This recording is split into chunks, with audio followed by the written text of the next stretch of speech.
कल अपन ने बात कर ली थी काय की ये जो विद्युत धारा का ऊष्मीय प्रभाव होता है वो क्या होता है, विद्युत धारा का ऊष्मीय प्रभाव या तापीय प्रभाव क्या होता है। यदि हम किसी नाइक्रोम के तार जैसे उच्च प्रतिरोध के तार जैसे नाइक्रोम की तार में विद्युत धारा प्रवाहित करते हैं तो वह रक्त तप्त होकर लाल हो जाता है और ऊष्मा उत्सर्जित करने लगता है। इसे हम विद्युत धारा का ऊष्मीय प्रभाव बोलते हैं। और इस पर आधारित कौन कौन सी युक्तियां हैं, विद्युतीय प्रेस होती है, गीजर होता है, विद्युतीय रॉड होती है, टोस्टर होता है, माइक्रोवेव होता है, एक्सेट्रा एक्सेट्रा आदि आदि, है ना। इतनी सारी चीजें जो है वो इसी पे काम कर रही होती हैं। अच्छा, 3 अनुप्रयोग भी पढ़ लिए थे, मेन अनुप्रयोग थे जो। पहला तो बोल दिया था कि ये सारी युक्तियां जो है वो इस पे काम करती हैं, विद्युत प्रेस हो गई, टोस्टर हो गई, ये सारी युक्तियां इसी पे काम करती है, पहला अनुप्रयोग है। दूसरा अनुप्रयोग क्या था इसका, विद्युत बल्ब में विद्युत धारा के ऊष्मीय प्रभाव का उपयोग किया जाता है। विद्युत बल्ब के तार जो होता है वो टंगस्टन धातु का तार होता है जिसका प्रतिरोध उच्च होता है, साथ साथ इसका गलनांक भी उच्च होता है। इसके कारण से जब इसमें विद्युत प्रवाहित की जाती है तो ये गलता नहीं है, पिघलता नहीं है और लगातार ऊष्मा उत्सर्जित करने लगता है। इसके अलावा इसके बल्ब में अक्रिय गैसेस जैसे ऑर्गन भरी जाती हैं, जिसके कारण से क्या होता है, ये उत्पन्न हुए प्रकाश की तीव्रता को और अधिक बढ़ा देता है। ये दूसरा अनुप्रयोग था। और तीसरा अनुप्रयोग क्या था, फ्यूज तार के रूप में। फ्यूज तार के रूप में भी विद्युत धारा के ऊष्मीय प्रभाव का यूज किया जाता है। फ्यूज तार क्या होता है, एक उच्च प्रतिरोध का और कम गलनांक का तार होता है। उच्च प्रतिरोध और कम गलनांक का तार होता है जिसे विद्युत मेंस के साथ श्रेणी क्रम में जोड़ दिया जाता है। जब भी कभी शॉर्ट सर्किट के दौरान अधिक मात्रा में विद्युत धारा इसमें से प्रवाहित होती है तो कम गलनांक होने के कारण से ये पिघलकर टूट जाता है। कौन, फ्यूज तार पिघलकर टूट जाता है, जिसके कारण से हमारे घर की जो युक्तियां होती हैं, हमारे घर के जो अप्लायंसेस होते हैं वो जलने से बच जाते हैं। ठीक है, तो ये 3 अनुप्रयोग अपन ने देखे थे। आज जो हम देखने वाले हैं वो आज हम देखने वाले हैं जूल का तापन नियम। जूल का तापन नियम किसे कहते हैं, है ना। तो जूल का तापन नियम जो है वो विद्युत धारा के ऊष्मीय प्रभाव पर ही आधारित है। उसके लिए आपको थोड़ा सा बुक पे जाना पड़ेगा ताकि मैं आपको बता सकूं कि कैसा। बुक की वैसे जरूरत नहीं है लेकिन फिर भी ये विद्युत धारा का ऊष्मीय प्रभाव लिखा हुआ है। उसके बाद जो है वो इन्होंने थोड़ा सा अलग तरीके से जूल का तापन नियम एक्सप्लेन करा है। डायग्राम ये रहा, है ना। लेकिन हम इसको थोड़ा सा अलग तरीके से एक्सप्लेन करेंगे।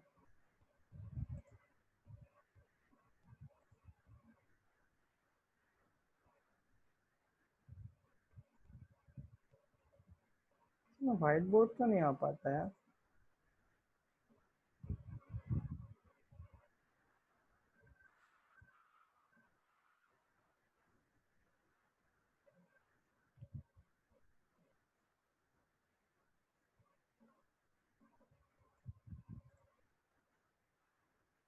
हाँ, व्हाइट बोर्ड की जगह ब्लैक बोर्ड का यूज करते हैं। ब्लैक बोर्ड में पढ़ाने में मजा आता है।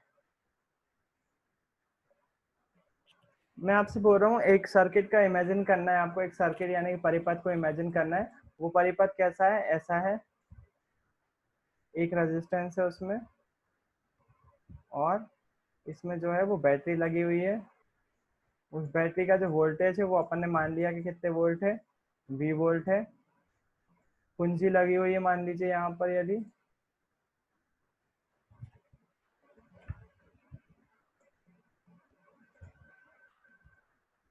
कुंजी यहाँ पर लगा दिया अपन ने, बंद कुंजी लगी हुई है ना। V वोल्ट है तो यहाँ पर ये बड़ा डंडा प्लस को दिखाएगा, छोटा डंडा माइनस को दिखाएगा। यहाँ पर R प्रतिरोध लगा हुआ है और यहाँ से I एम्पियर की विद्युत धारा प्रवाहित हो रही है। I एम्पियर की विद्युत धारा प्रवाहित हो रही है। अब हम यदि हम एक चीज जानते हैं ना, क्या चीज जानते हैं, जो हमारे लिए I का मान होता है। I का मान क्या होता है, I equals to Q upon T। Formula याद होगा आपको अभी तक, है ना। I का मान क्या होता है, Q अपॉन T। अच्छा, V का फॉर्मूला क्या होता है, V equals to W upon Q। होता है कि नहीं, बिल्कुल होता है। अगर मैं यदि बात करूं यहाँ पर यदि मैं बात करूं W की, अगर मुझे इस फॉर्मूले से W चाहिए,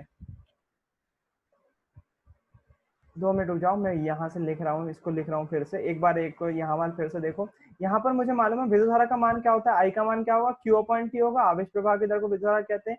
यहाँ पर यदि मुझे Q का मान चाहिए, Q का मान चाहिए तो Q का मान क्या हो जाएगा, I इंटू टी। होगा कि नहीं होगा? इसको मैं समीकरण नंबर 1 नाम दे दूं। आई के फॉर्मूले से, ये अपन को तो मालूम है विद्युत धारा का फॉर्मूला होता है I equal to Q upon T. इसमें से क्या निकाले मैंने, क्यू लिख लिया और आई टी का मल्टीप्लाई कर दिया यहाँ पर, तेरे गुणा तो Q equal to I T हो गया। ठीक, बढ़िया है। फिर उसके बाद मैं क्या करूंगा, वोल्टेज की परिभाषा से V का मान लिखूंगा। V बराबर से क्या होता है, W अपॉन क्यू, यही होता है किया गया कार्य। और भट्टे में क्या जाता है, आवेश का परिमाण। परिमाण क्या होता है, मैग्नीट्यूड, परिणाम नहीं, परिमाण। परिमाण मतलब कि क्या जाता है, मैग्नीट्यूड, आवेश का परिमाण। ये लिख लिया अपन ने। फिर इसके बाद क्या, इसके बाद यदि मुझे यहाँ पर W का मान चाहिए, क्या का मान चाहिए, W का मान, तो W को यहीं लिखे, W को लिख दिया मैंने यहीं पर, और Q को क्या कर दिया, इसके साथ कर दिया, तो VQ बोल सकता हूँ मैं, VQ, W equal to VQ। इसी फॉर्मूले से निकाला, देखो आप बिल्कुल समझ में आ सकता है आपको। W बराबर से क्या लिख दिया मैंने, Q को इधर कर दिया, तेरे गुणा कर दिया V के साथ, है ना। तो W बराबर से क्या हो गया, VQ हो गया। बढ़िया है। अब इस VQ में मैं क्या कर दूं, Q का मान समीकरण नंबर 1 से पुट कर दो, है ना। बाकायदा मैं यहाँ पर लिखूंगा समीकरण नंबर 1 से Q का मान रखने पर, यहाँ पर मैं लिखूंगा समीकरण 1 से Q का मान रखने पर, Q का मान रखने पर,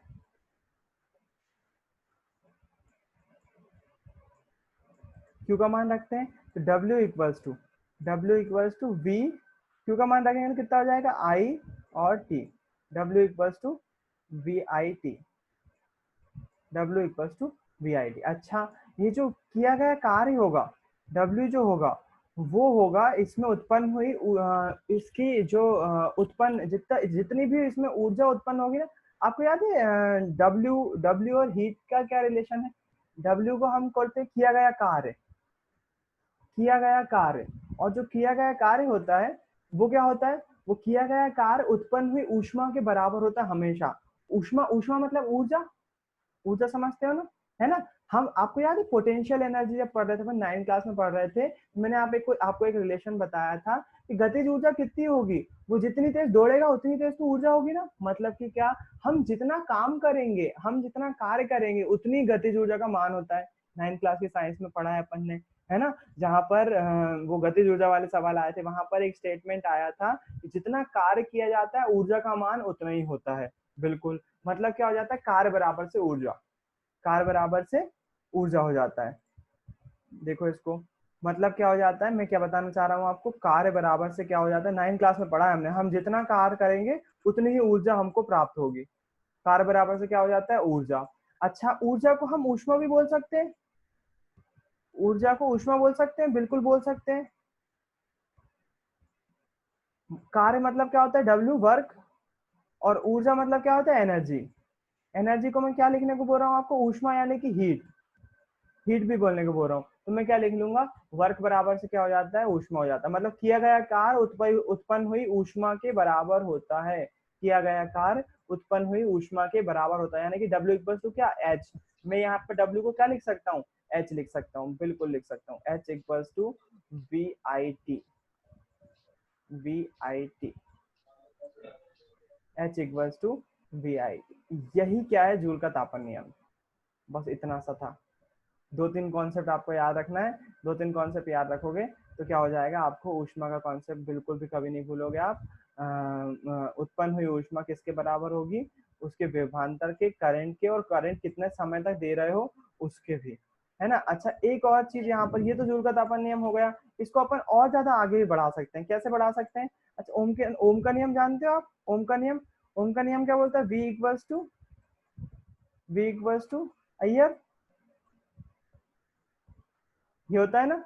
इस V की जगह, इस V की जगह मैं मान रख दूं यदि ओम के नियम से V का, क्या हो जाएगा, देखो मान रखते हैं, H इक्वल्स टू V का मान क्या रख दिया, आई आर रख दिया, I into R, I into R बचा, और क्या बचा हुआ अभी, आई इंटू टी बचा हुआ है, ये रखूंगा मैं यदि, तो आई का मल्टीप्लाई आई के साथ करेंगे तो क्या हो जाएगा, आई स्क्वायर आर टी।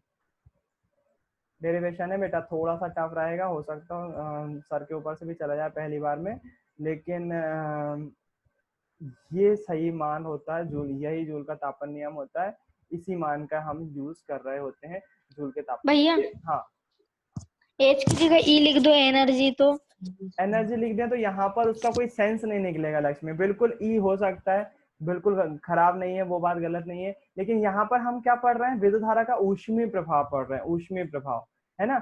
ऊष्मीय प्रभाव पढ़ रहे हैं तो यहाँ पर एनर्जी के फॉर्म क्या है, ऊष्मा के रूप में है। ऊष्मा बोले तो हीट के रूप में है, तो हीट के रूप में है, तो यहाँ पर ई लिखने का सवाल ही नहीं उठता है। ई लिखने का कोई फायदा ही नहीं है, अपन को उसका यूज ही नहीं करेंगे। क्यों? क्योंकि इससे जुड़े हुए जितने भी क्वेश्चन आएंगे उसमें जो है वो हीट का बात हो रही होगी। यदि हम देखो जैसे आपको मैं इसी का क्वेश्चन बता दूं, एक बुक का क्वेश्चन बता दूं कि ये मैं क्यों बोल रहा हूँ आपसे हीट लिखने के लिए। इसका एक क्वेश्चन देखो यहाँ पर, किसी विद्युत में अधिकतम तापन दर के लिए 850 वाट दर की ऊर्जा से उपभुक्त होती है, 360 वाट की दर से उपभुक्त होती है जब तापन की दर निम्नतम है। जब तापन की दर निम्नतम है, विद्युत स्रोत की वोल्टता 220 वोल्ट है तथा दोनों प्रकरणों में विद्युत धारा प्रतिरोध के मान परिकलित कीजिए। तो यहाँ पर जो है वो साफ साफ बोल रहे हैं वो विद्युत तापन दर के लिए, तो यहाँ पर ताप का यूज किया जा रहा है, हीट का यूज किया जा रहा है न्यूमेरिकल को दर्शाने के लिए, जिसके कारण से जो है ये देखो एक और क्वेश्चन देखो, ये वाला और ज्यादा इजी है, या फिर क्लियरिफाई कर देगा आपको। किसी 4 ओम प्रतिरोधक से प्रति सेकंड 100 जूल ऊष्मा उत्पन्न हो रही है। क्या उत्पन्न हो रही है? ऊष्मा। ऊष्मा बोले तो हीट, इसलिए हीट क्या दिया हुआ है हमें, एच का फॉर्म दिया हुआ है, इसलिए हम जो है वो यहाँ पर ई का यूज नहीं करेंगे। आप बिल्कुल ई करोगे तो आपको हर बार जो है वो ई को एच से दर्शाना पड़ेगा जब भी न्यूमेरिकल सॉल्व कर रहे होगे, तो आपको बार बार इधर लिखना पड़ेगा ई बराबर से एच बराबर से 100 जूल।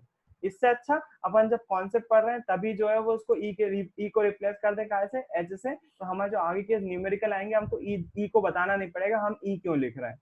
नहीं तो आपको हर एक न्यूमेरिकल में बताना पड़ेगा ई हम काय को लिख रहे हैं, एच को बराबर मानते हुए लिख रहे हैं। इसलिए कॉन्सेप्ट में जो है वो हम ई की जगह जो है वो एच यूज कर ले रहे हैं, है ना। तो आप क्यों, क्योंकि न्यूमेरिकल में सॉल्व करने में अपन को जरूरत पड़ेगी उस चीज की। ई को यूज नहीं करेंगे हम, काय को यूज करेंगे, एच को यूज करेंगे। आखिरी में जो ये आ जाएगा आई स्क्वायर आर टी, यही जो है वो जूल का नियम है, जूल का तापन नियम है, इसी को बोलते हैं जूल का तापन नियम। तो याद क्या रखना है, कैसे ड्राइव करना है, जूल का तापन नियम बड़ा टॉपिक है, याद रखिएगा। जूल का तापन नियम लिखने को आता है, जूल का तापन नियम समझाइए, है ना। तो आप लिखेंगे सबसे पहले हेडिंग लिखेंगे इसकी जूल का तापन नियम, और यहाँ पर इसके बारे में लिखेंगे, क्या लिखेंगे, जूल के तापन नियम के बारे में। जूल का तापन नियम विद्युत धारा के ऊष्मीय प्रभाव पे काम करता है ना। विद्युत धारा का ऊष्मीय प्रभाव किसको बोलते हैं, किसी विद्युत धारावाही चालक में विद्युत धारा प्रवाहित करते हैं तो वो उसके प्रतिरोध के कारण से ऊष्मा उत्पन्न करने लगता है, यही विद्युत धारा का ऊष्मीय प्रभाव है ना। फिर उसके बाद क्या लिखना है, इस सर्किट को एक्सप्लेन कर देना है, इस सर्किट को एक्सप्लेन कर देना। क्या बोलेंगे, माना कि एक आर प्रतिरोध का तार V वोल्टेज की बैटरी से जुड़ा हुआ है तथा परिपथ में I विद्युत धारा प्रवाहित हो रही है। ये चीज तो आपको सर्किट को हिंदी में लिखना तो आना चाहिए, है ना, बार बार लिखना पड़ेगा। मैं एक बार लिख के बता देता हूँ आपको, ताकि आप लोग जो है इसको बार बार इसको कंफ्यूज ना हो और लिखना सीख जाए, है ना। यहाँ पर कैसे लिखते हैं इस सर्किट को, जो बगल में सर्किट बना हुआ ना उसको हिंदी में कैसे लिखते हैं, माना कि आर प्रतिरोध का तार, या फिर धारावाही चालक लिखेंगे ना, धारावाही तार या फिर विद्युत रोधी तार। माना कि आर प्रतिरोध का, आर प्रतिरोध लिख दिया तो विद्युत रोधी लिखने की जरूरत नहीं है, आर प्रतिरोध का तार V वोल्ट की बैटरी से जुड़ा हुआ है तथा परिपथ में आई कैपिटल है ना, आई एम्पियर। अच्छा, स्पेलिंग पे ध्यान मत दिया करो, मैं हिंदी एसएमएस लैंग्वेज लिख रहा होता हूँ यहाँ पर, है ना। एम्पियर की स्पेलिंग एएमपी से शुरू होती है, मैं इसको हिंदी में लिख रहा हूँ, इसके कारण से वो ऐसा लिखना पड़ रहा है मुझे। परिपथ में आई एम्पियर की विद्युत धारा प्रवाहित हो रही है, प्रवाहित हो रही है ना। इसके बाद लिखेंगे हम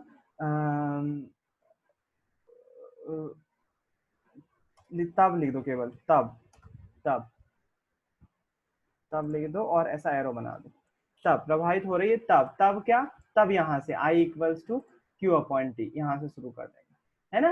तो क्या करना है आपको, सबसे पहले तो बस लिखना है, हेडिंग डालना है, जूल का तापन नियम किसको बोलते हैं। जूल का तापन नियम किस पर आधारित होता है, विद्युत धारा के ऊष्मीय प्रभाव पर आधारित होता है। विद्युत धारा का ऊष्मीय प्रभाव की डेफिनेशन बस लिख देंगे, उसके थोड़े से उदाहरण लिख देंगे, उसके बाद सर्किट बनाएंगे। ये वाला सर्किट बनाने के बाद क्या लिखेंगे, माना कि आर प्रतिरोध का तार 20 वोल्ट की बैटरी से जुड़ा हुआ है। सर्किट को अपन क्या कर रहे हैं, एक्सप्लेन कर रहे हैं। आर आर प्रतिरोध का तार 20 वोल्टेज की बैटरी से जुड़ा हुआ तथा परिपथ में आई एम्पियर की विद्युत धारा प्रवाहित हो रही है। तब तब क्या लिखेंगे, शुरुआत करेंगे करंट की डेफिनेशन से। करंट की डेफिनेशन क्या है, I equals to Q upon T, Q upon T. ये करंट की डेफिनेशन, हमको इसकी जरूरत नहीं है, हमको क्यू की जरूरत पड़ने वाली है, तो हम लिख देंगे Q equals to I T, Q equals to I T. इसको दे देंगे समीकरण नंबर 1 नाम। फिर उसके बाद करंट के बाद वोल्टेज की डेफिनेशन लिखेंगे। वोल्टेज की डेफिनेशन क्या होती है, वी इक्वल्स टू किया गया कार बटे किया गया कार बटे आवेश का परिमाण यानी कि Q, W upon Q. Q का मान रख देते हैं इसमें, क्यू का मान रखेंगे, बाकायदा लिखोगे यहाँ पर समीकरण नंबर 1 से मान रखने पर, मैं नहीं लिख रहा हूँ, अब आपको समझा रहा हूँ। क्योंकि डब्ल्यू अपॉन आई टी, हमें काय की वैल्यू चाहिए, डब्ल्यू की, किया गया कार्य किसके बराबर होगा, ऊष्मा ही ज्ञात करना है ना हमको। जूल का तापन नियम क्या है, मतलब तापन नियम मतलब ऊष्मा, ऊष्मा ज्ञात करना है, तो डब्ल्यू ज्ञात करना है, फिर यह गुणा कर देंगे, तो W equals to V I T, V I T. अच्छा, ये तो आ गया अपन को, अपन डब्ल्यू को कैसे रिप्लेस कर सकते हैं, हीट से, जो किया गया कार्य किसके बराबर होगा, ऊर्जा के, और ऊर्जा और ऊष्मा दोनों ही बराबर होते हैं, इसलिए हम उसको डब्ल्यू को कैसे रिप्लेस कर दिया, एच से रिप्लेस कर दिया। एच इक्वल टू क्या आ गया, वी आई टी आ गया। अब ओम के नियम से क्या होता है, ओम का नियम क्या होता है, ओम का नियम होता है V equal to I R. तो मतलब मैं वी को चेंज कर सकता हूँ, इस वाले वी को चेंज कर सकता हूँ, चेंज कर देता हूँ। एच इक्वल टू क्या हो जाएगा, आई स्क्वायर आर टी, आई स्क्वायर आर टी। अभी खत्म नहीं हुआ जूल का तापन नियम, अभी तो स्टेटमेंट ये आया है, क्या बोलते हैं, डेरिवेशन, है ना, इसी जूल का तापन नियम बोलते हैं। अब थोड़ी सी बात कर लें स्टेटमेंट की, 3 स्टेटमेंट और देता है जूल का तापन नियम। क्या बोलता है जूल का तापन नियम, जूल का तापन नियम बोलता है, यहाँ पर जो 3 क्वांटिटी है ना, ये जो है वो बता देती हैं किसी चालक तार में उत्पन्न हुई ऊष्मा, है ना, किस किस कारक पर डिपेंड करती है, उसके करंट पर डिपेंड करती है, प्रतिरोध पर डिपेंड करती है, और करंट जितनी देर तक बह रहा है उसके समय पर डिपेंड करती है। तो हम एक इस बात पे ध्यान दीजिएगा, आप एक लाइन लिखेंगे, यहाँ पर 3 स्टेटमेंट लिखेंगे, तीनों स्टेटमेंट एक जैसे होंगे। पहला स्टेटमेंट जो होगा वो क्या होगा, थोड़ा सा मैं इसकी वर्डिंग थोड़ी सी छोटी कर लेता हूँ। पहला स्टेटमेंट लिखेंगे, किसी चालक तार में उत्पन्न हुई ऊष्मा ऊष्मा उसमें बहने बसने नहीं बहने वाली धारा के वर्ग के समानुपाती होती है। पहला स्टेटमेंट तो ये लिखेंगे, किसी चालक तार में उत्पन्न हुई ऊष्मा, हाँ बहुत ज्यादा छोटा होगा, इसको थोड़ा सा,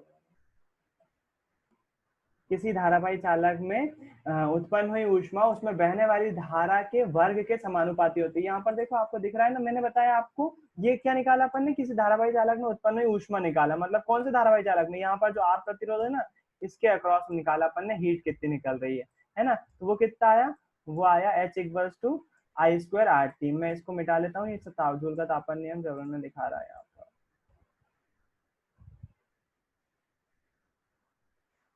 काले पर सफेद से लिखो तो ऐसा लगता है जैसे बोर्ड की फील आ रही है, बोर्ड पर पढ़ रहा है ना।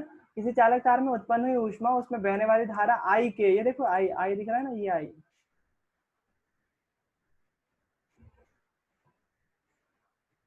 ये वाला आई, इस आई की बात कर रहा हूँ, है ना, आई के वर्ग के, मतलब ये पहली बात तो अपन इससे जूल के तापन नियम से समझ क्या रहे हैं, डेरिवेशन से हम ये समझ रहे हैं कि जो हीट होती है, जो चालक तार में ऊष्मा उत्पन्न होती है, वो किन कारकों पर डिपेंड करती है, एक तो आई पर डिपेंड करेगी, एक आर पर डिपेंड करेगी, और एक समय पर डिपेंड करेगी, यानी टाइम पर डिपेंड करेगी। इन 3 चीजों पर डिपेंड करती है। इन्हीं 3 के लिए जो है हमें स्टेटमेंट लिखना है। पहला स्टेटमेंट हम किसके लिए लिख रहे हैं, आई के लिए। आई को क्या बोलते हैं, विद्युत धारा या फिर धारा, है ना। तो पहला क्या लिख लिया हमने, किसी चालक तार में उत्पन्न हुई ऊष्मा उसमें बहने वाली धारा के वर्ग के समानुपाती होती है। आई का स्क्वायर है ना, आई का स्क्वायर है, तो हम बोलेंगे उसमें बहने वाली धारा के वर्ग के समानुपाती होती है, अर्थात, यहाँ पर लिखेंगे अर्थात, अर्थात H proportionals to I square। Joule के तापन नियम के स्टेटमेंट लिख रहे हैं, ये जरूरी है लिखना, जूल के तापन नियम में तीनों स्टेटमेंट, इसके बिना काम नहीं चलेगा, है ना। H proportional to I square, ये पहला वाला स्टेटमेंट हो गया। दूसरा वाला स्टेटमेंट देते हैं। दूसरा वाला स्टेटमेंट क्या बोल रहा है, किसी चालक तार, फिर से वही बात है ना, किसी चालक तार में उत्पन्न हुई ऊष्मा उसके प्रतिरोध के समानुपाती होती है। तीसरा, दूसरा वाला ये लिख लिया है ना, अर्थात दूसरा स्टेटमेंट ये हो गया। तो दूसरे स्टेटमेंट अर्थात में क्या लिखेंगे, H प्रोपोर्शनल्स टू काय पे डिपेंड कर रही है, R पे, तो H प्रोपोर्शनल्स टू R, ये दूसरा स्टेटमेंट हो गया। तीसरा स्टेटमेंट जो कि इसका आखिरी स्टेटमेंट है किसका, जूल के तापन नियम का, वो क्या बोलता है, वो बोलता है टी के। अब इस टी वाले को कैसे लिखते हैं अपन, वो देख लो, टी वाले को कैसे लिखते हैं, इसके शब्द कैसे यूज किए जाते हैं। किसी चालक तार में उत्पन्न हुई ऊष्मा उसमें बहने वाले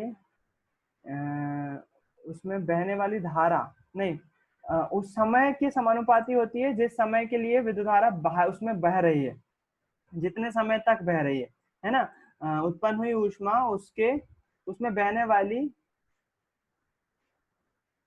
धारा के समय के समानुपाती हो। आप अपने हिसाब से शब्दों का यूज कर सकते हो, है अर्थात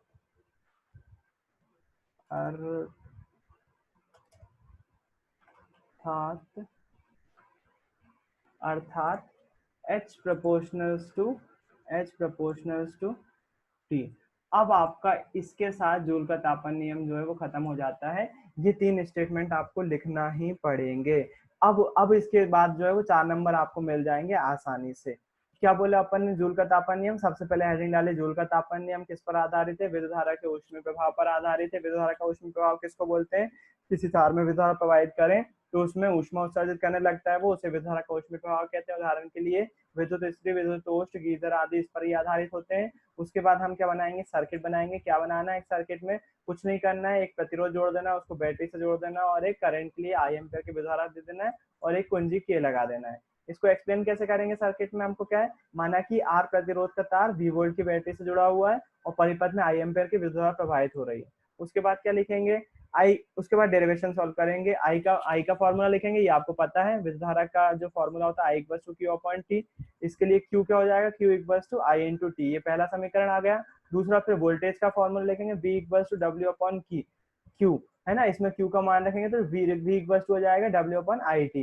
फिर उसके बाद W की वैल्यू चाहिए अपन को, तो W equals to V I T, है ना। W को हम काय से रिप्लेस कर सकते हैं, H से रिप्लेस कर सकते हैं। W को जो है वो हम H से रिप्लेस कर सकते हैं क्योंकि किया गया कार्य उत्पन्न हुई ऊष्मा के बराबर होता है। यहाँ पर ऊष्मा की जगह हाँ ऊष्मा ही है, ऊर्जा की जगह ऊष्मा ही है, तो H क्या यूज कर लिया, H equals to V I T.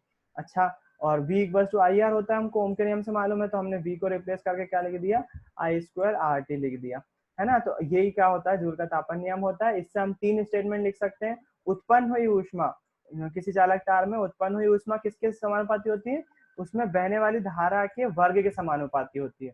फिर उसके बाद उत्पन्न हुई ऊष्मा उस चालक तार के प्रतिरोध के समानुपाती होती है ना। फिर उसके बाद उत्पन्न हुई ऊष्मा उस धारावाही चालक में जितने समय तक विद्युत धारा बह रही है, जितने समय तक के लिए विद्युत धारा बह रही है, उस समय के भी समानुपाती होती है, मतलब समय पर डिपेंड करती है। और तीनों को स्टेटमेंट के रूप में ऐसे लिख लेंगे। तो मेरे ख्याल से आपको जो है वो जूल का तापन नियम ये था, आपको समझ में आया होगा जूल का तापन नियम क्या है। एक छोटा सा टॉपिक बचता है और जिसके साथ जो है वो आपका चैप्टर जो है वो खत्म हो जाता है, उसको हम शक्ति का टॉपिक बोलते हैं, विद्युत शक्ति का कॉन्सेप्ट बोलते हैं। तो ये एक कॉन्सेप्ट पढ़ लीजिए, इसके बाद आपका चैप्टर खत्म हो जाता है। वो होता है विद्युत शक्ति का कॉन्सेप्ट। विद्युत शक्ति आपने पहले भी पढ़ा है ना, पावर जिसको बोलते हैं, 9 क्लास में पढ़ा हुआ है अपन ने, लेकिन उसी को अपन यहाँ पर जो विद्युत शक्ति की बात करते हैं बस। है ना। जाहिर सी बात है शक्ति जो है वो आपको याद है कार्य करने की दर शक्ति कहलाती है। कार्य करने की दर को शक्ति कहते हैं, याद है ना। यहाँ पर हाँ भैया। विद्युत शक्ति को भी पी दिखाते हैं, पी करते हैं। यहाँ पर भी कार्य करने की शक्ति यही कहलाती है। और इसका जो फॉर्मूला होता है पी इक्वल्स टू होता है V into I, V into I. विद्युत शक्ति का फॉर्मूला होता है ये पी इंटू आई। अच्छा याद है विद्युत शक्ति की इकाई क्या होती है, तो मैंने बताया था इसे क्वेश्चन में ही आंसर छुपा हुआ है। किसी को याद है विद्युत शक्ति की इकाई क्या होती है? वोल्ट। वोल्ट की वॉट, दोनों में फर्क हाँ है। Sir, vote vote vote. What, what, WATT Hindi में बोलेंगे तो वॉट। शक्ति की इकाई क्या होती है? वॉट होती है ना। वॉट मतलब क्या, है ना। विद्युत शक्ति की इकाई क्या है? तो वॉट है, WATT। हालांकि ये याद करने का तरीका है, जो वॉट क्या का होता है वो WHAT होता है ना। यहाँ याद करने के उद्देश्य से अपन उसको क्या बोल रहे हैं? WATT, what. शक्ति की इकाई क्या होती है? वॉट होती है। इसके अलावा इसको तो आपको सॉल्व करना तो आता है, यूनिट कैसे निकालते हैं अपन, ऊर्जा खपत कैसे निकालते हैं यूनिट, तो वो मैं एक बार फॉर्मूला बता देता हूँ। अपन ने यूनिट निकाली है घरों की, बस वही यहाँ पर भी फिर से यूज होगा।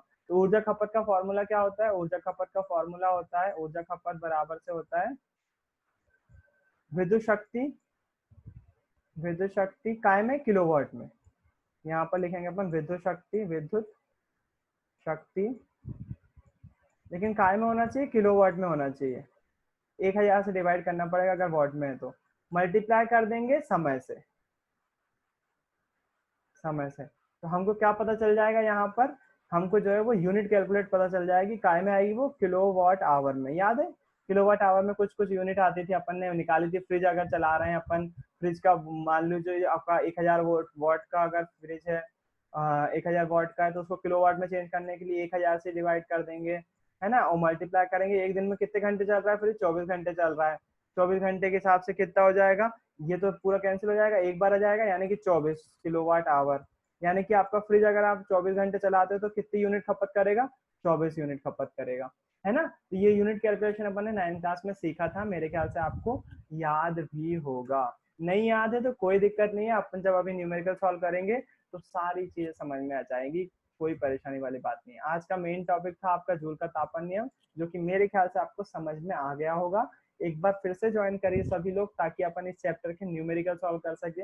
एक बार सारी चीज पढ़ने के बाद, जितनी चीजें पढ़ी अपन ने, उसके बाद जो है वो अपन न्यूमेरिकल सॉल्व करने के लिए बैठ रहे हैं। ठीक है, तो एक बार फिर से ज्वाइन करो सभी।